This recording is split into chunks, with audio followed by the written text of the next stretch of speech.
నమస్కారం. One TV న్యూస్కి స్వాగతం. జాతీయ ఇంధన పరిరక్షణ దినోత్సవం డిసెంబర్ 14న జరుపుకుంటున్నాం. అసలు జాతీయ ఇంధన పరిరక్షణ దినోత్సవం అంటే ఏంటి? దీన్ని ఎందుకు జరుపుకుంటున్నాం? భవిష్యత్ తరాలకు ఇంధనాన్ని ఏ విధంగా పొదుపు చేయాలి?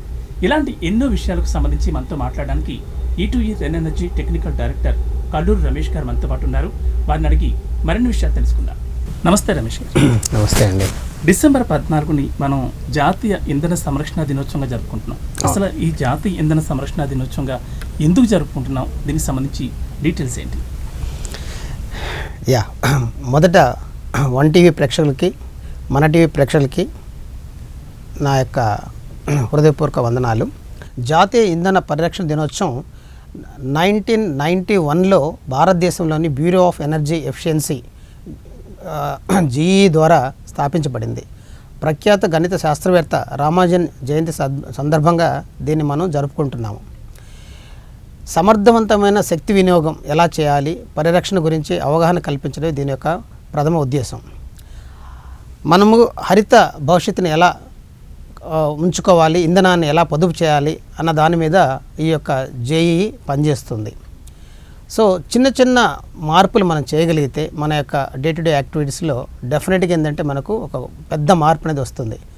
సుస్థిర భవిష్యత్తును పెంపొందించేందుకు బాధ్యతాయుతమైన ఇంధన వినియోగంపై అవగాహన పెంచేందుకు డిసెంబర్ 14న మనం ఈ శక్తి పరిరక్షణ దినోత్సవం జరుపుకుంటున్నాం. శక్తి సామర్థ్యాన్ని, వినియోగాన్ని మరియు వనరులను ఆదా చేయడానికి వ్యక్తులు మరియు పరిశ్రమలు ఇవన్నీ కూడా సహకరిస్తే మన యొక్క ఇంధనాన్ని ఎంతో మనం పరిరక్షించుకోవచ్చు. ఈ పరిరక్షణ యొక్క ప్రాముఖ్యతను హైలైట్ చేస్తూ పాఠశాలలో కానీ, కళాశాలలో కానీ, అదేవిధంగా పరిశ్రమలో కానీ మనం వర్క్షాపులు, పోటీలు ఇవన్నీ చేస్తే ఎన్నో చిన్న చిన్న విషయాలు మనకు మార్పును తెచ్చేదానికి మంచి అవకాశాలు ఇస్తాయన్నమాట.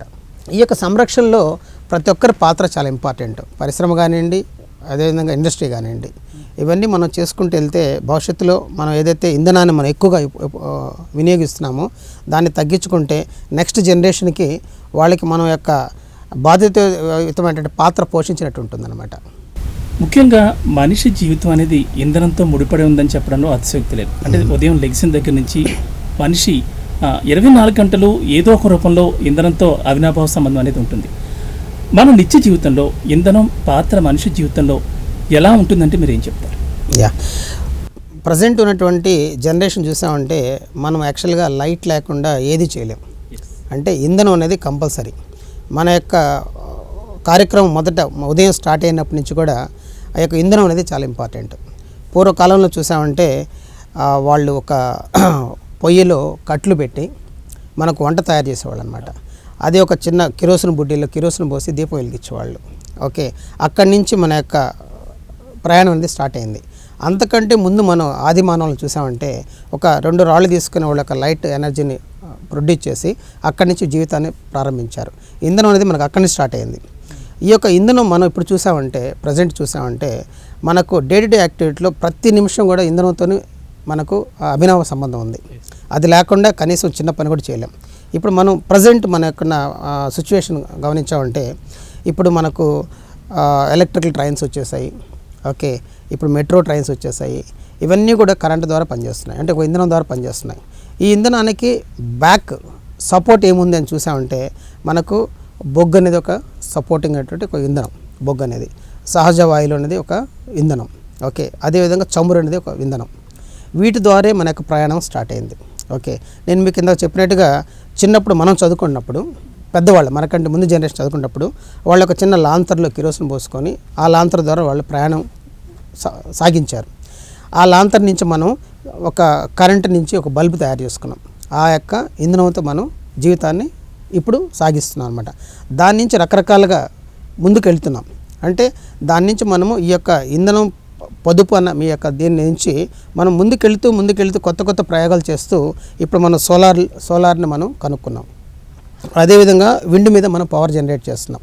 ఇవన్నీ మనకు ఫ్యూచర్లో వస్తున్నటువంటి ఇవన్నమాట. మీరు అడిగిన క్వశ్చన్ ఏంటంటే ఇంధనాన్ని మనం ఎలా పొదుపు చేయాలో దాని యొక్క ముఖ్య పాత్ర ఏంటి అని చెప్పన్నారు. ఇప్పుడు మనం చూసామంటే భారతదేశంలో నేను ఇందాక మీరు చెప్పినట్టుగా చమురు కానివ్వండి, సహజ వాయువులు కానివ్వండి, బొగ్గు కానీ ఈ 3 మన దగ్గర లేవు. ఈ 3 మన దగ్గర ఉండేది చాలా తక్కువ శాతం అనమాట. ఇప్పుడు మనం చమురు తీసుకున్నామంటే మనం ఇప్పుడు ప్రతి ఒక్క వెహికల్ కూడా పెట్రోల్ ద్వారా కానీ డీజిల్ ద్వారా నడుస్తుంది. ఇవన్నీ మన భారతదేశంలో ఎంతవరకు అంటే ఒక 15% వరకు భారతదేశంలో మనం జనరేట్ చేయగలుగుతున్నాం. ఒక 15% అంటే 85% మనం ఇంపోర్ట్ చేసుకుంటున్నాం. ఇంపోర్ట్ చేసుకున్నప్పుడు ఏమవుతుంది, డెఫినెట్గా ఏంటంటే ఆ ఇంపోర్ట్ డ్యూటీ అనేది మన మీద పడుతుంది. ఆ ఇంపోర్ట్ డ్యూటీ ఎప్పుడైతే మన మీద పడుతుందో అది ఆటోమేటిక్గా మన పెట్రోల్ ధర అనేది పెరుగుతుంది. ఫర్ ఎగ్జాంపుల్ మనం ఒక స్కూటర్ తీసుకొని ఈరోజు మనం 100 రూపాయల పైన మనం పెట్రోల్ పట్టిస్తున్నాం లీటర్. ఇదే మనం గల్ఫ్ దేశాలకు వెళ్తే 30 రూపాయల పెట్రోల్. అదే పాకిస్తాన్ ఇంకో దగ్గరికి వెళ్తే ఇంకొంత తక్కువ ఉంది. అంటే రకరకాల ఎక్కడైతే దాని యొక్క సహజమైనటువంటి ఉత్పత్తి ఉందో అక్కడ తక్కువ ఉంది. అక్కడి నుంచి అక్కడ వచ్చే లెవెల్కి మనకు 3 times 4 times అది పెరుగుతుంది. ఇలా పెరుగుతుందంటే బికాజ్ ఆఫ్ ఆ ఇంపోర్ట్ డ్యూటీస్ అవన్నీ యాడ్ అవుతున్నాయి అనమాట. అది సహజ వాయువులు. అది వచ్చేసి మనకు చమురు. 85% చమురు మనం ఇంపోర్ట్ చేసుకుంటున్నాం. అదే సహజ వాయువు తీసుకున్నామంటే అది ఆల్మోస్ట్ మనం 46% మనం ఇంపోర్ట్ చేసుకుంటున్నాం. అంటే మనకు కూడా దాంట్లో జనరేషన్ అవుతుంది కానీ సరిపోవట్లేదు. ఎందుకంటే భారతదేశం అనేది ఇప్పుడు ప్రపంచం మొత్తానికి జనాభాలో మొదటి స్థానానికి వెళ్ళిపోయాం. మొన్నటి వరకు చైనా వచ్చేసి మొదటి స్థానం ఉండింది. ఎప్పుడైతే మనకు కోవిడ్ అనేది స్టార్ట్ అయిన తర్వాత వాళ్ళు రెండో స్థానానికి వెళ్ళి మనం ఫస్ట్ స్థానానికి వచ్చేసాం. అంటే మనకు అవసరాలు పెరిగిపోతున్నాయి. ఈ అవసరాలు పెరిగినప్పుడు దాని తగ్గట్టుగా ఇంధనం కంపల్సరీ కావాలా. ఆ సహజవాయు అనేది మనం 46% అగైన్ మనం ఇంపోర్ట్ చేసుకుంటున్నాం. తర్వాత మూడోది చూసామంటే బొగ్గు కూడా మన దగ్గర ఉన్నటువంటి సాచురేషన్ అయిపోయినాయి. ఎక్కడైతే మనకు బొగ్గు గనులు న్యాచురల్గా ఉన్నాయో ఇవన్నీ సాచురేషన్ అయిపోయి మన దగ్గర ఇప్పుడు బొగ్గు లేదు. అందుకని మనం ఏం చేస్తున్నాం, దాన్ని కూడా ఇంపోర్ట్ చేసుకుంటున్నాం. దాన్ని కూడా మనం ఏంటంటే ఒక 21% వరకు మనం ఇంపోర్ట్ చేసుకుంటున్నాం. ఇవన్నీ కూడా మళ్ళీ ఇంపోర్ట్ డ్యూటీస్ ఇవన్నీ పెరిగి మళ్ళీ ఎక్కువ కాస్ట్ అయిపోతున్నాయి. వీటన్నిటిని మనం అధిగమించాలి అంటే ఇవన్నీ మనకు భారం అనమాట. డే బై డే యాక్టివిటీస్లో భారం అయిపోతున్నాయి.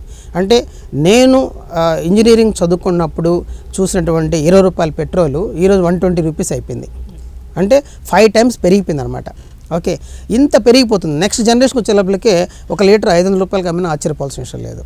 ఆ సిచ్యువేషన్ గ్యారెంటీగా వస్తుంది. ఆ సిచ్యువేషన్ వెళ్ళినప్పుడు మన యొక్క భారతదేశం యొక్క భవిష్యత్తు ఎలా ఉంటుంది అన్నదాన్ని చూస్తే భయం వేస్తుంది. ఎందుకంటే మనమే ఈరోజు ప్రజెంట్ మనకు వస్తున్నటువంటి శాలరీస్ కానివ్వండి, ఈ ఎకనామిక్ చూసామంటే ఇంట్లో ఇద్దరు ఉన్నప్పుడు వైఫ్ అండ్ హస్బెండ్ ఇద్దరు వర్క్ చేయాల్సిన పరిస్థితి ఉంది. వాళ్ళిద్దరు వర్క్ చేస్తేనే ఆ యొక్క ఫ్యామిలీ కొంచెం హ్యాపీగా ఉంటుంది. అదే పూర్వకాలం చూసామంటే ఒక స్కూల్ మాస్టరు ఆయన ఒక్కడే స్కూల్కి వెళ్ళి వస్తాడు. కానీ ఇంట్లో ఏంటంటే ఆయనతో పాటు 3 పిల్లలు, భార్య, తర్వాత వాళ్ళ నాన్నగారు, వాళ్ళ అమ్మగారు, ఇంతమంది హ్యాపీగా ఆయన ఒక చిన్న శాలరీతో గడిపేవాళ్ళు. కానీ ఈరోజు వైఫ్ పనిచేస్తుంది, హస్బెండ్ పనిచేస్తున్నారు, పిల్లలు పనిచేస్తున్నారు, ఇంతమంది పనిచేస్తున్నా కానీ వాళ్ళ యొక్క ఆ హ్యాపీనెస్ని అనుభవించలేకపోతున్నారు. కారణం ఏంటంటే ఇంధనాన్ని మనం పొదుపు చేయకపోవటం వల్లే. దాని ఇంధనాన్ని మనం పొదుపు చేయాలంటే మనకు ఉన్నటువంటి న్యాచురల్ సోర్స్ ఏవైతే ఉన్నాయో సోలార్ కానివ్వండి, తర్వాత విండ్ కానివ్వండి, ఓకే, ఇప్పుడు మనకు సముద్రం నుంచి అలల నుంచి మనం పవర్ జనరేట్ చేస్తున్నాం అనమాట. ఓకే, వేవ్స్ ఎనర్జీ అంటారు. వేవ్స్ ఎనర్జీ కానివ్వండి, ఇవన్నీ కూడా మనం ఉపయోగించాలి. అవి ఉపయోగించిన తర్వాతే మనకి ఇంధనం అనేది పొదుపు అవుతుంది. అప్పటి వరకు ఏంటంటే మనం దీని మీద డిపెండ్ అయ్యి ఇలా చేస్తూ పోతే చాలా కష్టం అవుతుంది. ఇంకొకటి ఏంటంటే ఇంధనాన్ని ఎందుకు పొదుపు చేయాలని దానికి చూసామంటే ఇప్పుడు మన అవసరాలు మన ఒక ఫంక్షన్ తీసుకోండి, ఒక మ్యారేజ్ ఫంక్షన్ తీసుకోండి, లేదా ఇంకొక బర్త్డే ఫంక్షన్ తీసుకోండి. దీంట్లో అంతా ఏంటంటే మన ఆ యొక్క ఇంటిని మొత్తాన్ని కానివ్వండి, ఆ యొక్క మ్యారేజ్ హాల్ను కానివ్వండి మనం విద్యుత్ దీపాలతో ఫుల్గా అలంకరించేస్తాం. అంటే కావాల్సిన దానికంటే కూడా మనం 10 రెట్లు ఎక్కువ పెడతాం. ఓకే, దానివల్ల ఏంటంటే ఇంధనం అనేది ఎక్కువగా మనం కన్జ్యూమ్ చేస్తున్నాం. ఇప్పుడే ఈ తరానికి ఇంత ఇంధనాన్ని మనం కన్జ్యూమ్ చేసామంటే నెక్స్ట్ ఫ్యూచర్కి ఏంటంటే మనం వాళ్ళకి లేకుండా చేస్తున్నాం అనమాట. నెక్స్ట్ జనరేషన్లో వాళ్ళు ఏంటంటే ఓహో పవర్ ఉండేది, బొగ్గు గనులు ఉండేవి, సహజవాయులు ఇలా ఉండేది, ఓకే చమురు ఇలా ఉండేది అన్నది వాళ్ళు కూడా ఏంటంటే ఒక పేపర్లో చూసి బుక్లో చూసి చదువుకునే పరిస్థితి ఏర్పడుతుంది.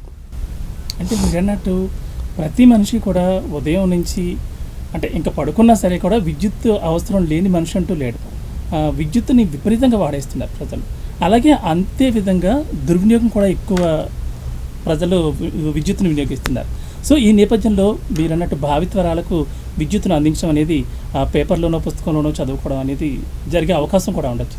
సో ఈ నేపథ్యంలో భావితరాలకి మనం విద్యుత్తును అందించాలంటే ఇంకా ఎలాంటి జాగ్రత్తలు తీసుకోవాలి, ప్రజెంట్ జనరేషన్కి మనం ఎలాంటి సూచనలు సలహాలు ఇస్తే ఈ విద్యుత్ వినియోగం అనేది తగ్గించే అవకాశం ఉంటుందంటారు? కరెక్ట్. ఇప్పుడు మనం చిన్నప్పుడు మనం చదువుకున్నప్పుడు ఈరోజు మనం ఇలా ఒక ప్రవర్తిస్తున్నామంటే అదంతా కూడా మనకు ఒక పాఠ్య పుస్తకాల్లో మనం 1వ క్లాస్ నుంచి మనం ఇప్పటి వరకు ఏదైతే డిగ్రీ వరకు పీజీ వరకు ఏదైతే చదువుతూ వచ్చి ఉంటామో ఇవన్నీ కూడా ఏంటంటే మనకు పాఠ్య పుస్తకాల నుంచి నేర్చుకుంది. చరిత్ర అంతా కూడా అక్కడి నుంచి నేర్చుకుంది. ఓకే, శివాజీ మహారాజు ఇలా ఉండేవాళ్ళు, వాళ్ళు గుర్రం మీద వెళ్ళేవాళ్ళు, వాళ్ళు రథాల మీద వెళ్ళేవాళ్ళు, వాళ్ళు యుద్ధం చేసేవాళ్ళు, ఇవన్నీ చరిత్ర నుంచి మనం నేర్చుకుంటూ వచ్చాం. వాళ్ళంతా కూడా ఏంటంటే అప్పుడు ఒక కాగడాలతో వాళ్ళు జీవనాన్ని సాగించారు. ఆ తర్వాత లాంతర్తో జీవనాన్ని సాగించారు. ఇప్పుడు మనం టార్చ్ లైట్తో జీవనాన్ని సాధించాము. ఇప్పుడు వస్తే మనం పవర్తో, న్యాచురల్ పవర్తో మనం జీవనాన్ని గడుపుతున్నాం. ఇలాంటివన్నీ కూడా మనకు 1 by 1 మనకు ఆ ప్రకృతికి అనుకూలంగా మనము గాన నడుచుకోగలిగితే ఓకే, మనం డెఫినెట్గా ఏంటంటే మనం భావితరాలకి మంచి వాతావరణం ఇచ్చినట్టు అవుతుంది. ఫర్ ఎగ్జాంపుల్ ఏ ఆఫీస్ అని తీసుకోండి. ఓకే, ఆఫీస్లోకి ఎంటర్ అవ్వగానే మా ఆఫీస్ చాలా బ్రైట్గా కనిపించాలని చెప్పేసి ఒక లైట్ అవసరమైన దగ్గర 10 లైట్లు ఉంటాయి. ఓకే, అక్కడ మనం ఇంధనాన్ని పొదుపు చేయట్లేదు, ఇంధనాన్ని మనం వృధా చేస్తున్నాం అనమాట. ఇంకొకటి, ప్రతి దగ్గర ఒక ఆఫీస్కి వెళ్ళామంటే ఆఫీస్కి మంచిగా బయట సైడ్ చూస్తే ఒక అద్దాల మేడలా కనిపిస్తుంది, కానీ లోపల చూసి ఒక కట్టనే వేస్తాం. అంటే బయట నుంచి రావాల్సిన న్యాచురల్ సోర్స్ని మనం ఆపేస్తున్నాం, న్యాచురల్గా వచ్చే లైట్ని మనం ఆపేస్తున్నాం. ఆ యొక్క కట్టను ఎప్పుడైతే తీయేస్తామో ఆ లైట్, న్యాచురల్ లైట్ లోపల రావడం వల్ల అక్కడ మనకు కావాల్సిన పరిసరాలనే కనిపిస్తాయి, మనం చేయాల్సిన వర్క్ అంతా చేసుకోవచ్చు. మనకు రియల్గా కావాల్సింది ఎక్కడ పవర్ అనేది అక్కడ ఉపయోగించాలి. ఒక ల్యాప్టాప్కి రియల్గా పవర్ కావాలి, ఒక సాఫ్ట్వేర్ కంపెనీ అనుకుంటే ఓకే, అక్కడ వాతావరణం చల్లగా ఉండాలి, పైగా ఏంటంటే ఆ ఇన్స్ట్రుమెంట్స్ అంతా వేడెక్కకూడదు కాబట్టి ఒక ఏసీ కావాలి. అలాంటి వాటికి ఓకే, అంతేగాని లైట్స్ ఎక్కువ వేయటం దీనివల్ల ఏంటంటే మనం వేస్ట్ చేస్తున్నాం. మీకు దీనికి పర్ఫెక్ట్ ఎగ్జాంపుల్ ఏంటంటే మనకు కలాం గారు ప్రెసిడెంట్ అయిన తర్వాత ఆయన యొక్క గృహం ఎక్కడైతే ఉందో ఓకే ఢిల్లీలో, దాంట్లోకి ఆయన ఎంటర్ అయ్యారు, ఆయన ఆఫీస్లోకి ఎంటర్ అయ్యారు. ఓకే, రాష్ట్రపతి భవన్లోకి ఆయన ఎంటర్ అయిన తర్వాత అప్పటి వరకు రాష్ట్రపతి భవన్లో వస్తున్నట్టు పవర్ బిల్స్ చూస్తే 10 లక్షలు, 15 లక్షలు, 20 లక్షలు, 30 లక్షలు కూడా వాళ్ళు పే చేస్తున్నారు పర్ మంత్. అంటే పర్ మంత్ పే చేసింది అంతకంటే ఎక్కువ ఉందన్నమాట. సో ఒక్క సైంటిస్ట్గా ఆయన చేయాల్సింది ఏంది అన్నది ఆయనకు ఒక విజన్ ఉంది. ఆయన వెళ్ళిన నెక్స్ట్ మంతే, ఆయన ఎంటర్ అయిన నెక్స్ట్ మంత్కే ఆ పవర్ బిల్ అనేది 20 లక్షలు, 30 లక్షలు పే చేస్తున్న పవర్ బిల్ అనేది 1 or 2 lakhs వచ్చింది. ఓకే, అది ఎలా జరిగింది అన్నప్పుడు ఏంటంటే ఆయన ఏం చేశాడంటే ఆయనకున్న ఆలోచనతో ముందు ఏంటంటే ఎక్కడైతే పెద్ద పెద్ద రాష్ట్రపతి భవన్ అనగానే పెద్ద పెద్ద తివాచీలు, పెద్ద పెద్ద పరదాలు, ఇవన్నీ కూడా కాస్ట్లీగా ఉంటాయి. పైగా ఏంటంటే రిచ్ అనమాట, ఎందుకంటే అది భారతదేశానికి మొట్టమొదటి పౌరుడు ఉన్నటువంటి హౌస్ అనమాట. దాన్నే మనం రిచ్గా చూపిస్తాం, రిచ్ కూడా ఉంటుంది, అది యాక్చువల్గా ఉండాలి కూడా. దాన్ని ఆయన ఏం చేశాడంటే ఒక సాధారణటువంటి దీంతో ఆయన ముందు ఆ పరదాలంతా కూడా డే టైం తొలగించాడు. ఓకే, సో అంత పెద్ద హాల్స్ కింద అంటే న్యాచురల్గా పవర్ రావటం అనేది వచ్చింది. లైట్స్ అవసరం ఉన్న దగ్గర లైట్స్ ఉన్నాయి, అవసరం దగ్గర లైట్స్ ఆపేశారు, అవసరం ఉన్న దగ్గర ఏసీ పెట్టారు, అవసరం దగ్గర ఏసీ ఆపేశారు. ఈ విధంగా ఆయన స్ట్రిక్ట్గా ఫాలో అవ్వటం వల్ల నెక్స్ట్ మంత్ నుంచే పవర్ బిల్ తగ్గటం మొదలుపెట్టింది. ఈ రోజు వరకు కూడా ఆయన ఏదైతే సూచించాడో అదే నడుస్తుంది. ఆ విధంగా ఒక బాధ్యతాయుతంగా ప్రతి ఒక్కరూ ప్రథమ పౌరుడిని, నాకేముంది, భారతదేశం అంతా నా వెనకాల ఉంది, నేను ముందు ఏదైనా అనుభవించవచ్చు అని చెప్పేసి ఆయన అనుకోలేదు. ఆ యొక్క రాష్ట్రపతి మాత్రం చేసినటువంటి విజనరీ ఆఫ్ ఇంధనం గురించి మాట్లాడితే తర్వాత వచ్చే ప్రధానమంత్రులు, తర్వాత వచ్చే రాష్ట్రపతులంతా కూడా అంత కరెక్ట్గా అంటే ఫాలో అవుతున్నారు, వాళ్ళంతా ఫాలో అవుతున్నారు అనమాట. అదొక బెస్ట్ ఎగ్జాంపుల్ అనమాట. ఆ విధంగా మన స్కూల్లో కూడా మనం చూసామంటే, స్కూల్లో కానీ కాలేజీలో కానీ లేదంటే ఎక్కడైతే మనకు ఇండస్ట్రీస్ ఉన్న ఇండస్ట్రీలో కానీ చాలామంది మేధావులంతా కూడా చిన్న పిల్లల దగ్గర నుంచి, చిన్న స్టేజ్ నుంచే వాళ్ళకు ఒక ఐడియాస్ ఉంటాయి. ఓకే, ఆ ఐడియాస్ని మనం తీసుకుంటే అది చిన్న ఐడియా కావచ్చు, చిన్న సలహా కావచ్చు, అది కానీ it will give big impact అనమాట. ఓకే, అది ఎలా ఉంటుంది అన్న ఎగ్జాంపుల్ చెప్పాలంటే మీకు స్కూల్లో మన స్కూల్లో ఎస్ఐ పోటీలని ఇలా ఏంటంటే మనం ఇంధనాన్ని పొదుపు చేయాలి అన్న ఒక టాపిక్ మీద వాళ్ళు ఇచ్చామంటే వాళ్ళకి రకరకాల ఆలోచనలు, అంటే ఆ ఆలోచన ఎక్కడ బుక్స్లో కూడా ఉండదు, కానీ దే హ్యావ్ దేర్ మైండ్, అంటే వాళ్ళు న్యాచురల్గా వాళ్ళు చూస్తున్న దాన్ని బట్టి వాళ్ళు రాస్తారు. అలాంటి వాటిని మనం క్యాప్చర్ చేసుకొని దాన్ని ఇంప్లిమెంట్ చేసామంటే డెఫినెట్గా ఏంటంటే మన ఇంధనాన్ని పొదుపు చేయొచ్చు. మనం ఏంటంటే భారతదేశాన్ని కూడా ఇంత మరీ ఉండే కొంది క్రైసిస్లో పోకుండా మనం దాంట్లో నుంచి బయటపడవచ్చు. కానీ ఒకటే వాటి గుర్తుపెట్టుకోవాలి, మనం 2030 కల్లా భారతదేశం ఒక అజెండాతో, ఒక రోడ్ మ్యాప్తో ముందుకెళ్తుంది. ఎందుకంటే ఈరోజు మనం జాతీయ ఇంధన పొదుపు దినోత్సవాన్ని జరుపుకుంటున్న సందర్భంగా నేను ఆ యొక్క విషయాన్ని మీకు తెలియజేస్తున్నాను. 2030 కల్లా భారతదేశము 500 గిగావాట్ పవర్ మేము జనరేట్ చేసి మేము ఇన్స్టాల్ చేసి మేము భారతదేశాన్ని మేము ప్రపంచాన్ని చూపిస్తామని చెప్పేసి మనం ఒక ప్రతిజ్ఞతో ముందుకెళ్తున్నాం. ఓకే, ఈ రోజు వరకు ఎంత చేసామంటే మనం 70.1 గిగావాట్ చేసాం. అంటే ఇంకా మనం 430 గిగావాట్ అనేది చేయాలి. ఇంత పవర్ మనం చేయాలి, జనరేట్ చేయాలంటే మన చేతిలో ఉండేది ఇంకా ఎగ్జాక్ట్గా 6 సంవత్సరాలు మాత్రమే. మనం 2024లోకి వచ్చేసాం ఆల్మోస్ట్ ఆల్. ఈ 6 సంవత్సరాలు మంచి చేయాలి అంటే మన యొక్క విజన్ స్టార్ట్ అయ్యి 2010లో మనం ఏంటంటే ఈ యొక్క విజన్ని ముందుకు తీసుకొచ్చాం. 2010 నుంచి మనం 2023 వరకు అంటే 13 సంవత్సరాలు చేయలేనిది 13 సంవత్సరాలకి మనం చేసింది 70.1 గిగావాట్ మాత్రమే. ఇప్పుడు మనం 6 సంవత్సరాల్లో మనం చేయాల్సింది 430 గిగావాట్. ఎలా సాధ్యం? పెద్ద క్వశ్చన్. ఇంతకాలం చేయలేదు అంటే 10 సంవత్సరాలు చేయలేనిది 6 సంవత్సరాల్లో దానికి 100 రెట్లు కూడా కాదు 300 రెట్లు చేయాలన్నమాట. హౌ ఇట్ ఈస్ పాసిబుల్ అన్న దానికి వస్తే పాసిబిలిటీ ఉంది. ఎలా అంటే ఇప్పుడు వరకు మనం ఏం చేస్తున్నామంటే ఈ యొక్క ఇండస్ట్రీస్ కానీ పెద్ద పెద్ద అపార్ట్మెంట్ కల్చర్ వచ్చేసింది. ఓకే, ఒక హైదరాబాద్ చూసామంటే కంప్లీట్ రాక్ సిటీ. ఓకే, ఈ అపార్ట్మెంట్లు అంతా కూడా మనకు ఎవరైతే 100 కిలోవాట్ వరకు అంటే ఎక్కువ వాడుతున్నారో వాళ్ళకంతా ఏంటంటే న్యాచురల్ ఇక BE వాళ్ళు కొన్ని స్టాండర్డ్స్ ఉన్నాయన్నమాట. ఓకే, అది BE6 అని చెప్పి కొన్ని స్టాండర్డ్స్ ఉన్నాయి. ఈ స్టాండర్డ్స్ ఏంటంటే వాళ్ళు కట్టే కన్స్ట్రక్షనే ఫస్ట్ అన్ని విధాల వాళ్ళకు వెలివేషన్ ఉండాలి. అంటే లైటింగ్ రావాలి, న్యాచురల్ లైటింగ్ ప్రతి ఇంట్లోకి రావాలి. ఎప్పుడైతే మీకు ఒక 3 బెడ్రూమ్ తీసుకుంటే ఒక హౌస్లో మాత్రం పవర్ ఉండదు, మిగతా 2 మెయిన్ హాళ్ళు తర్వాత పడగదులు ఉంటుంది. అంటే దేంట్లో దాంట్లో చీకటి ఉంటుంది. ఆ చీకటి ఉండడం ఏంటంటే 24/7 మనం ఏంటంటే లైట్ వేయాల్సి వస్తుంది. అంటే మనం ఇంధనాన్ని మనం అక్కడ ఖర్చు చేస్తున్నాం. అలా కాకుండా న్యాచురల్ లైట్ లోపలికి వచ్చేదానికోసం వీళ్ళు డెఫినెట్గా ఏంటంటే ఆ యొక్క రూల్స్ పాటిస్తూ ఆ B6 అనేది రూల్స్ పాటిస్తూ ఆ యొక్క న్యాచురల్ లైట్ లోపలికి రావాలి. దాని ప్రకారమే కన్స్ట్రక్ట్ చేయాలి. అది సివిల్కి వాళ్ళు ఇచ్చినటువంటి ఒక అల్టిమేట్. రెండోది తీసుకున్నామంటే ఎక్కడైతే ఇండస్ట్రీస్ ఉన్నాయో ఇండస్ట్రీస్ వాళ్ళు ఉపయోగించే పవర్ డెఫినెట్గా దాంట్లో ఏంటంటే సమ్ పర్సంటేజ్ పవర్ని మీరు రెన్యూబుల్ ఎనర్జీ పవర్ని వాడాలి అన్నది మ్యాండేటరీ ఉంది మనకు.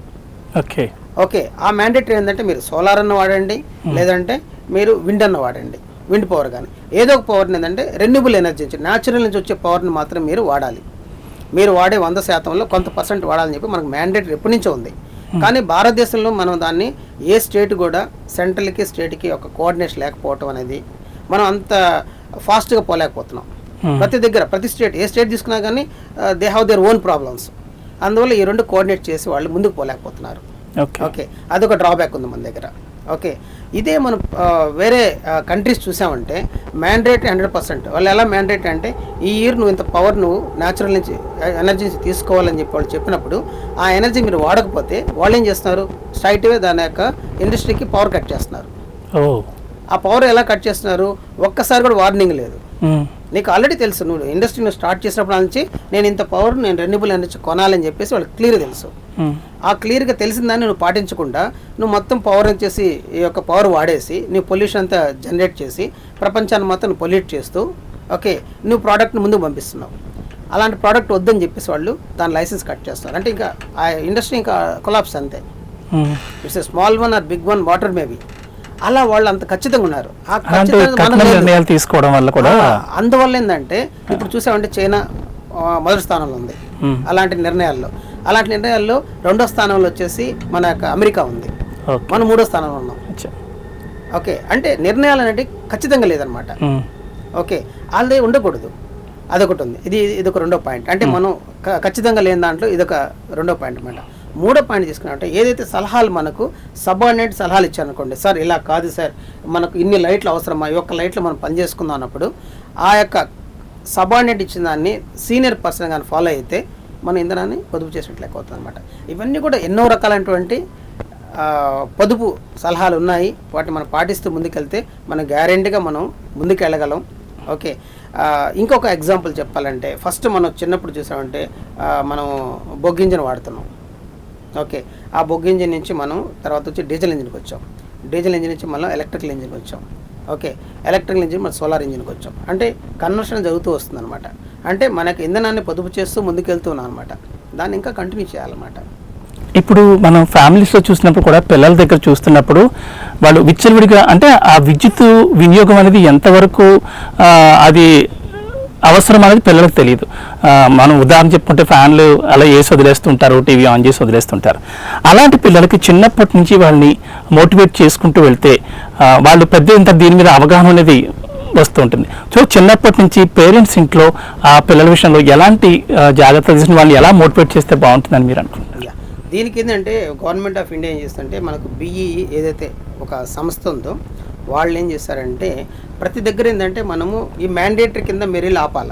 అంటే ఒక మనిషి వెళ్ళి మీరు అన్నట్టుగా పిల్లలు లైట్లు వేస్తారు, ఫ్యాన్లు వేస్తారు, ఓ టీవీ దాని ప్రకారం అది పోతూ ఉంటుంది టీవీ. ఓకే, దాన్ని ఆపపోవటం వల్ల ఎనర్జీ అనేది కన్జ్యూమ్ అయిపోతుంటుంది. దాన్ని వాళ్ళు ఏం చేస్తారంటే ప్రతి ఒక్కటి ఏంటంటే సెన్సార్ కింద వచ్చేసారనమాట. అంటే మీరు తీసుకునే ప్రతి ఇన్స్ట్రుమెంట్ ఇప్పుడు ఏదైతే తయారు చేస్తుందో ఆ ఇన్స్ట్రుమెంట్ ఏంటంటే నెక్స్ట్ లెవెల్ ఇన్స్ట్రుమెంటే రావాలి మార్కెట్లోకి. పాత ఇన్స్ట్రుమెంట్స్ మనం అన్ని కూడా వాటిని తీసేయాలన్నమాట. ఓకే, అంటే మనం బిల్డింగ్ లోపలికి మనం ఎంటర్ అవుతున్నామంటే ఆ లైట్ వెలుగుతుంది, ఆ బిల్డింగ్ దాటేసామంటే ఆ లైట్ ఆగిపోతుంది. మనం పాసేజ్ వరకే ఆ యొక్క లైట్ అని వస్తుంది. సేమ్ అంతే, మనం వచ్చాము రాగానే మనం ఏంటంటే జస్ట్ అది ఉంది క్లాప్ స్విచ్ అని ఒకటి ఉంది, మనం వచ్చాము ఇలా కొట్టంగానే మనకు ఆ టీవీ ఆన్ అవుతుంది. అంటే దీనికి ఇన్స్ట్రక్షన్ వెళ్ళింది అనమాట. దానికి లేదు, మన యొక్క ఫోన్కి ఆల్రెడీ మనకు యాప్ ఉంటుంది, దానికి మనకు ఫోన్లో మనం ఆన్ చేస్తే ఆన్ అవుతుంది, మనం బయట ఉన్న ఫోన్ నుంచి ఆఫ్ చేస్తే ఆగిపోతుంది. ఏసీ కానివ్వండి, ఫ్యాన్ కానివ్వండి, ఏదైనా కానివ్వండి. సో ఈ విధంగా ఏంటంటే మనం ప్రతి ఒక్క దాన్ని మనం ఏంటంటే పాత వాటిని తీసి కొత్త వాటికి రావాలి. సో మనం భారతదేశం వ్యవసాయ దేశం కాబట్టి మనం ఎక్కువ వాడేది పంపులు. మన పవర్ అంతా ఎక్కడ వేస్ట్ అవుతుందంటే బికాస్ ఆఫ్ అవర్ ఫార్మర్ దగ్గర పంపులు ఏవైతే వాడుతున్నాం మనము, ఈ పంపుల దగ్గర మనకు వేస్టేజ్ అనేది ఎక్కువ అవుతుంది. ఎలా అంటే చెప్పాలంటే మనం ఒక పంపుని మనం కొత్తగా ఒక స్టాండర్డ్ ISO స్టాండర్డ్ ప్రకారం ఒక పంపును తయారు చేసి ఆ పంపుని మనం పొలంలో పెట్టిన తర్వాత అది ISO స్టాండర్డ్ ప్రకారం దానికి ఇంత రేటింగ్ ఉంటుంది. ఓకే, ఇది 5 రేటింగ్స్ అనో 3 రేటింగ్స్ అనో సంథింగ్ రేటింగ్తో ఆ పంపు పనిచేస్తుంది. 5 రేటింగ్తో చేస్తున్న పంపుని ఒక్కసారి అది చెడిపోయిన తర్వాత, చెడిపోవటం అంటే దాని యొక్క లైఫ్ స్పాన్ అయిపోతుంది. ప్రతి ఒక్కదానికి ఒక లైఫ్ స్పాన్ ఉంటుంది. ఎప్పుడైతే ఆ యొక్క లైఫ్ స్పాన్ తగ్గిపోతుందో, తగ్గిన తర్వాత ఏం చేస్తారంటే ఆ యొక్క ఫార్మర్ చేస్తుంటే తీసుకెళ్ళి మళ్ళీ రీవైండింగ్ చేపిస్తాడు దాన్ని. ఓకే, వాస్తవం చెప్పాలంటే ఎప్పుడైతే దానికి లైఫ్ అనేది తగ్గిపోయిందో దాన్ని తీసేసి మనం మళ్ళీ కొత్త తెచ్చుకోవాలి. అది మనకు జరగట్లేదు. అందువల్ల ఏమవుతుంది, ఆ యొక్క రీవైండింగ్ చేసిన తర్వాత ఇంతకుముందు కావాల్సిన పవర్ కంటే ఎక్కువ పవర్ తీసుకుంటుంది అది. ఓకే, అంటే ఆ విధంగా మనం భారతదేశం మొత్తం కూడా మన యొక్క వాటిని మార్చాలి. దీనికి యాక్చువల్గా సెంట్రల్ గవర్నమెంట్ ఆల్రెడీ ఒక పాలసీ రిలీజ్ చేసింది. ఈ పాలసీ ఏంటంటే కొన్ని స్టేట్లు అపోజ్ చేస్తాయి, కొన్ని స్టేట్లు ఫాలో అవుతున్నాయి. ఇంకా కోఆర్డినేషన్ అనేది కరెక్ట్గా జరగట్లేదు. కరెక్ట్గా ఈ కోఆర్డినేషన్ ఎప్పుడైతే వస్తుందో అప్పుడు డెఫినెట్గా అంటే భారతదేశంలో ఎక్కువ కన్జ్యూమ్ అయ్యేది మనకు యొక్క ఫార్మర్ దగ్గరే, అది నల్లిఫై అవుతుంది. రెండోది, ఎక్కడైతే మనకు బిల్డింగ్స్లో మనకు ఉన్నాయో ఎక్స్ట్రాగా మనం ఏంటంటే పవర్ కట్టే కెపాసిటీ నాకు ఉంది కాబట్టి నేను 10 లైట్లు వేసుకున్నాను, ఇంటి చుట్టూరు లైట్లు వేసుకున్నాను, ఇంటి చుట్టూరు నేను ఆ యొక్క వెలుగునేది నింపుకుంటున్నాను అన్నది కాకుండా ప్రతి ఒక్కరి మైండ్ సెట్ ఏంటంటే మనం పవర్ని ఎంతవరకు ఇట్లా ఇచ్చాలో అంతవరకు ఇట్లా ఇచ్చేసుకొని మిగతా పవర్ని నెక్స్ట్ జనరేషన్కి ఇవ్వాలని చెప్పేసి ప్రతి ఒక్క హ్యూమన్ బీయింగ్కి మ్యాండేటరీ కింద అతను ఆలోచించాలి. ఇది జరగాలంటే మనకు చిన్నప్పటి నుంచి పిల్లల దగ్గర నుంచి ఇప్పుడు జనరేషన్ స్టార్ట్ అయితే వాళ్ళు నెక్స్ట్కి వచ్చే టైంకి ఏంటంటే దాన్ని కాపాడుకోవడానికి అవకాశం ఉంటుంది. అలాగే విద్యుత్ ఉత్పత్తికి సంబంధించి వాయు కాలుష్యం చాలా మైనస్ అవుతుందని చెప్తున్నారు. సో ఈ వాయు కాలుష్యాన్ని నివారించడానికి మన ప్రభుత్వాలు ఏమైనా చర్యలు తీసుకుంటున్నాయంటారా? Yes, correct. ఇప్పుడు ఏంటంటే మనం యాక్చువల్గా ఎక్కడైతే ఇంధనం మనము పొదుపు చేస్తున్నామో ఆ ఇంధనం పొదుపు చేయటం వల్ల మనకు ఉపయోగాలు ఉన్నాయి, నెక్స్ట్ జనరేషన్ ఉపయోగపడుతుందని చెప్పి మనం అనుకుంటున్నాం. కానీ ఇక్కడ వాయు కాలుష్యానికి వచ్చామంటే మనం అంతే కూడా సహజమైనటువంటి వనరుల ద్వారా మనం ముందుకెళ్తున్నాం. అంటే ఇప్పుడు కూడా మనం 82% మనకు విశాలమైనటువంటి అడవులు ఉన్నాయి. మనం ఎక్కువ ఏంటంటే ఆ అడవుల నుంచి వచ్చినటువంటి కలప ఏదైతే ఉంటుందో దాన్ని తీసుకెళ్ళి మనం ఏంటంటే దాన్ని మనము ఫైర్ చేస్తున్నాం. ఎప్పుడైతే ఆ కలపను ఫైర్ చేస్తున్నామో దాంట్లోంచి కార్బన్ డైఆక్సైడ్ విపరీతంగా ప్రొడ్యూస్ అవుతుంది. ఆ కార్బన్ డైఆక్సైడ్ విపరీతంగా ప్రొడ్యూస్ అవ్వడం వల్ల అది ఆ యొక్క ప్రపంచాన్ని మొత్తాన్ని కూడా అది రకరకాలైనటువంటి డిసీజ్ కానివ్వండి, మనిషి యొక్క జీవనాన్ని సరళంగా ముందుకు పోనీయకుండా అది ఆపుతుందన్నమాట. ఓకే, ఈ యొక్క వాయు కాలుష్యాన్ని మనం తగ్గించుకోవాలంటే మనం వాడే ఇంధనం మీద డిపెండ్ అయి ఉంటుంది. ఆ ఇంధనం అనేది ఎలా ఉంటుంది, మీకు ఇందాక చెప్పినట్టుగా ఫస్ట్ మనం చిన్నప్పుడు ఒక బొగ్గు ఇంజిన్ ఉండేదన్నమాట. దాంట్లో బొగ్గు వేసి అది మొత్తం ఎక్కువగా పొల్యూషన్ రిలీజ్ చేస్తుంటుంది, అది ముందుకు వెళ్తుంటుంది. అంటే లోపల కోల్ అనేది లోపల వేసిన తర్వాత అది ఫైర్ చేసిన తర్వాత ఆ ఫైర్ నుంచి వచ్చే పొగ బయటకు వెళ్తుంది. ఆ స్ట్రీమ్ ద్వారా ఇంజిన్ని పుష్ చేసుకొని ముందుకు లాక్కెళ్తుంటుంది. ఓకే, అది ఎక్కువగా త్రూఅవుట్ మనం ఏంటంటే పల్లెల నుంచి పట్టణాల నుంచి అంతా కూడా ఆ యొక్క ఎయిర్ ఆ యొక్క కార్బన్ డైఆక్సైడ్ మనం చూడటం జరిగింది, పీల్చడం జరిగింది. అక్కడి నుంచి మనం ఆ యొక్క నెక్స్ట్ ఇన్నోవేషన్కి వెళ్ళాం, మనం డీజిల్ ఇంజిన్కి వెళ్ళాం. అంటే చమురు ఎక్కడైతే మనకు లభ్యమవుతుందో, ఎక్కడి నుంచి మనం ఇంపోర్ట్ చేసుకుంటున్నామో చమురు, ఆ చమురు నుంచి మనం ఒక డీజిల్ ఇంజిన్లో పోసుకొని దాన్ని మనం రన్ చేస్తున్నాం. దాంతో కంపేర్ చేసుకుంటే పర్సంటేజ్ చాలా తక్కువ కార్బన్ డైఆక్సైడ్. అయినా కానీ ఆ యొక్క డీజిల్ ఇంజిన్ ఆల్రెడీ మనకు కార్బన్ డైఆక్సైడ్ జనరేట్ చేస్తుంది, అంటే పొల్యూషన్ అనేది ఉంది దాంట్లోంచి. నెక్స్ట్ ఇన్నోవేషన్ ఏం చేసాం మనము, అక్కడి నుంచి ఎలక్ట్రికల్ ఇంజిన్కి వచ్చాం. ఆ ఎలక్ట్రికల్ ఇంజిన్ అప్పుడు మనకు ఆ యొక్క డీజిల్ నుంచి వచ్చే పొల్యూషన్ ఇంకా తగ్గిందనమాట. Still it is have some pollution. అక్కడి నుంచి మనం ఏంటంటే ఇప్పుడు సోలార్తో మనం దాన్ని రన్ చేసేదానికి వచ్చాం. సోలార్ వచ్చినప్పుడు మనకు జీరో పొల్యూషన్ అనమాట. సోలార్ కానీ విండ్ కానీ సమ్ పవర్ అనేది దానికి కావాలా. ఓకే, ఆ పవర్తో మనం చేస్తున్నాం అన్నమాట. ఓకే, ఇలాగ మనం ఏంటంటే ఈ యొక్క కార్బన్ డైఆక్సైడ్ తగ్గించాలి అంటే ఇంధనం వాడేదాన్ని తగ్గించాలి. అంటే మన సహజంగా దొరికే ఏదైతే వనరులు ఉన్నాయో వాటిని మనం తగ్గించాలంటే మన చిన్నప్పుడు మీ మదర్ కానీ మా మదర్ కానీ కట్టెలతో పొయ్యి పెట్టి వంట చేసేవాళ్ళు. ఈరోజు గ్యాస్తో చేస్తున్నారు. అంటే పొల్యూషన్ అనేది తగ్గింది, అక్కడికి పొల్యూషన్ తగ్గింది. ఓకే, ఆ విధంగా ఏంటంటే నెక్స్ట్ అక్కడి నుంచి ఎలక్ట్రికల్ స్టవ్తో వంట వండుతున్నారు. ఇవన్నీ కూడా ఏంటంటే మన కార్బన్ డైఆక్సైడ్ని తగ్గించుకుంటూ వస్తుంటే మార్గాలు అనమాట. ఓకే, ఇది కాకుండా మన సోలార్తో ఏం చేస్తున్నామంటే న్యాచురల్గా మనం ఏంటంటే ఆ యొక్క పాత్ర మన ఏదైతే కుక్కర్ ఉందో సోలార్ కుక్కరు, దాన్ని తీసుకెళ్ళి మన యొక్క ఎండలో పెట్టామనుకోండి. ఓకే, మీరు కావాల్సిన వంటలను అక్కడ చేసుకోవచ్చు. నార్త్ ఇండియాలో అండ్ ఎవరైతే ఈ ట్రాన్స్పోర్ట్ చేస్తున్నారో ఈ యొక్క లారీలు వెళ్తున్నటువంటి వాళ్ళంతా కూడా వాళ్ళు మ్యాక్సిమం దాన్ని వాడతారు. నార్త్ ఇండియన్స్ డ్రైవర్స్ అంతా కూడా వాళ్ళు హ్యాపీగా దిగుతారు, ఒక ఎండలో దాన్ని స్టవ్ పెడతారు, సోలార్ స్టవ్ని. ఓకే, దాని మీద వాళ్ళు ఏదైతే చావలు ఏదైతే తయారు చేసుకుంటారో ఆ రొట్టెలు అయినా కూడా దాని మీద హ్యాపీగా వేసుకుంటారు, బ్రహ్మాండంగా చేస్తారు. అంటే ఇక్కడ పొల్యూషన్ లేదు, ఇంధనం అగైన్ సేవ్, అంటే న్యాచురల్ సోర్స్ని వాళ్ళు వాడుకుంటున్నారనమాట. ఇంకోటి ఏంటంటే భారతదేశంలో రవాణా అనేది చాలా పెద్ద పొల్యూషన్ ఇచ్చేసిన ప్లేస్ అనమాట. మనం చూస్తే అంటే ఏదైతే రవాణా అంటున్నామో బస్సులు కావచ్చు, స్కూటర్స్ కావచ్చు, ట్రాక్టర్స్ కావచ్చు, ఇవన్నీ కూడా ఏంటంటే మనం ఇంధనం మీద డిపెండ్ అయ్యి ప్రయాణం చేస్తుంటాయి. ఆ ఇంధనాన్ని ఉపయోగించుకోవడం వల్ల అక్కడి నుంచి పొల్యూషన్ వస్తుంటుంది. ఈ పొల్యూషన్ మనం తగ్గించాలంటే అవన్నీ కూడా ఏంటంటే సోలార్గా కన్వర్ట్ అవ్వాలి. ప్రతి ఒక్క వెహికల్ సోలార్ కన్వర్ట్ అవ్వాలి. ఓకే, సోలార్గా కన్వర్ట్ అయ్యి ఏమైనా మనం చేయగలిగేదానికి ఏమైనా ఆల్రెడీ ముందుకెళ్ళామంటే yes we are started, just hardly can say 2-3 years ముందు నుంచి స్టార్ట్ చేసాం మనం. ఇప్పుడు మనకు ఎక్కడ చూసినా కానీ ఈవీ వెహికల్స్ కనిపిస్తున్నాయి, కార్లు కానివ్వండి, స్కూటర్లు కానివ్వండి, ఇవన్నీ కూడా ఒక గ్రీన్ బోర్డ్తో మీరు చూస్తుంటారు. ఇవి ఛార్జింగ్ చేసుకొని ముందుకెళ్తుంటాయి. వాటికి ఉన్న చిన్న డ్రాబ్యాక్ ఏంటంటే ఛార్జింగ్ స్టేషన్స్ మనకు అంతగా ఇంకా ఇంప్లిమెంట్ కాలేదు. ఓకే, ఇవి కొద్ది దూరం అయితే ప్రయాణం చేస్తాయి. ఓకే, ఆ కొద్ది దూరం ప్రయాణం చేసిన తర్వాత అవి ఆగిపోయిన తర్వాత అగైన్ ఛార్జింగ్ స్టేషన్ ఎత్తుకోవాల్సి వస్తుంది. అవి కూడా ఇంప్లిమెంటేషన్ జరిగితే మనకేంటంటే ఈ యొక్క వాయు కాలుష్యాన్ని ఇంకా కూడా తగ్గించుకోవడానికి మార్గం ఉంటుంది. ఓకే, ఫైనల్గా రమేష్ గారు, సోలార్ ఎనర్జీ ప్రచారకులుగా ప్రజలకు మీరు ఇచ్చే సలహాలు సూచనలు ఏంటి ఇంధనానికి సంబంధించి? ఏంటంటే యాక్చువల్గా ఒక సోలార్ ఎక్స్పర్ట్గా నేను చెప్పేది ఏంటంటే ప్రతి ఒక్కరు కూడా మీరు ఓకే ఇంటి మీద సోలార్ పెట్టుకోండి, మీ కార్కి సోలార్తో ఛార్జ్ చేసుకోండి, మీ స్కూటర్ని సోలార్తో ఛార్జ్ చేసుకోండి. ఓకే, మీరు కంప్లీట్ ఏదంటే సోలార్లోకి ఎంటర్ అయినారంటే ప్రతి ఫ్యామిలీ ఓకే మీకు ఇవేవైతే ఉన్నాయో ఇప్పుడు నేను చెప్పినటువంటి ప్రతి ఒక్కటి కూడా ఓకే మీ వంట దగ్గర నుంచి మీకు పవర్ అనేది ఆల్టర్నేట్ పవర్ అంతే. మీరు ఏంటంటే కరెంటుతో వంట చేసుకుంటున్నారు, అదే కరెంట్ ఇక్కడ సోలార్ నుంచి వస్తుంది. లేదు విండ్ ఎక్కడైతే దొరుకుతుందో అక్కడ విండ్ మనం పెట్టుకోవచ్చు. విండ్ మనం 0.5 kilowatt నుంచి 1 kilowatt, 2 kilowatt, 5 kilowatt ఎంత పెట్టుకోవచ్చు. విండ్ కూడా సోలార్ కూడా 1 kilowatt నుంచి మనం పెట్టుకోవచ్చు. కానీ ఈ సోలార్కి భారతదేశం ఏంటంటే సబ్సిడీలు ఇస్తుందన్నమాట. ఇప్పుడు ప్రతి ఒక్క ఇంటికి ఒక వినియోగదారుడికి 10 kilowatt వరకు మనకు సబ్సిడీ వస్తుంది. ఈ సబ్సిడీని ప్రతి ఒక్కరు వాడుకుంటే వాయు కాలుష్యం ఉండదు, ఇంధనాన్ని మనం పొదుపు చేసుకోవచ్చు, మనం ఇంపోర్ట్ చేయాల్సిన అవసరం లేదు. ఓకే, మనం ఇప్పుడు ఏదైతే చమురు కానివ్వండి, బొగ్గు కానివ్వండి, సహజ వాయువులు ఏదైతే ఇంపోర్ట్ చేస్తున్నామో అవన్నీ తగ్గిపోతాయి. ఓకే, అవన్నీ తగ్గిందంటే మన ఎకనామీ కూడా పెరుగుతుంది. ఓకే, ఇదంతా కూడా గత 20 years నుంచే మనకి ఇంప్లిమెంటేషన్ కనిపిస్తుంది. మనం ఆల్రెడీ భారతదేశానికి స్వతంత్రం వచ్చి ఆల్మోస్ట్ 76 years దాటిపోయినా కానీ మనం రియల్గా డెవలప్ అయింది జస్ట్ ఒక 20 years నుంచి మనం రియల్గా డెవలప్ అవుతున్నాం.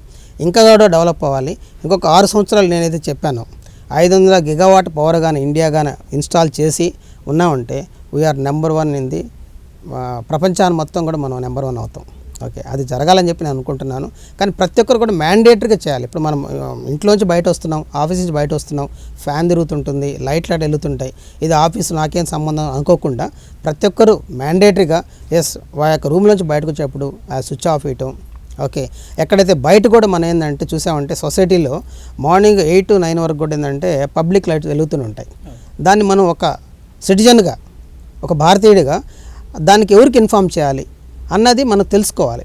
గవర్నమెంట్ కూడా ఏం చేయాలంటే, మనం ఎక్కడైనా ప్రమాదం జరిగితే మీరు 100కి ఫోన్ చేయండి, తర్వాత 108కి ఫోన్ చేయండి. 100 ఫోన్ చేస్తే పోలీస్ వాళ్ళు మీకు హెల్ప్ చేస్తారు, 108 ఫోన్ చేస్తే డిపార్ట్మెంట్, మెడికల్ డిపార్ట్మెంట్ హెల్ప్ చేస్తారు. ఆ విధంగా ఏంటంటే ఈ ఎనర్జీకి కూడా ఒక నెంబర్ క్రియేట్ చేసి ఒక నెంబర్ ఇస్తే ఎక్కడైనా ఇలాంటి చాలా జరుగుతుంటాయి, మనం చూస్తుంటాం. పబ్లిక్ డే టైం కూడా లైట్లు వెలుగుతుంటే సందర్భాలు ఎన్నో ఉంటాయి. ఇవన్నీ కూడా ఏంటంటే పవర్ని మనం మిస్యూజ్ చేసుకోవటం అనమాట. అందుకని ప్రతి ఒక్కరికి ఏంటంటే మీకు మ్యాండేటరీగా మీరు మీ యొక్క స్వతహాగా మీరు ఏం చేయగలరు అన్నది ప్రతి ఒక్కరు ఆలోచించాలి. ఇది పిల్లల దగ్గర నుంచి మనం కానీ ఇంప్లిమెంట్ చేయగలిగితే నెక్స్ట్ జనరేషన్ చాలా హ్యాపీగా ఉంటుంది. రైట్ రమేష్ గారు, ఇంధన రంగానికి సంబంధించి చాలా విషయాలు చెప్పారు. ఇంధనాన్ని ఏ విధంగా సేవ్ చేయాలి, భవిష్యత్ తరాలకి ఏ విధంగా అందించాలి, అలాగే ఇంధన రంగానికి ఆల్టర్నేటివ్గా ఉన్న సోలార్ని ఏ విధంగా ఉపయోగించాలి, ఇవన్నీ చాలా విషయాలు చాలా చక్కగా వివరించారు. చాలా థ్యాంక్ యూ సో మచ్ అండి. Thank you. నమస్తే. ఓకే, ఇది ఇవాళ ప్రత్యేక చర్చా కార్యక్రమం. మరో కార్యక్రమంలో మళ్ళీ కలుద్దాం. నమస్కారం.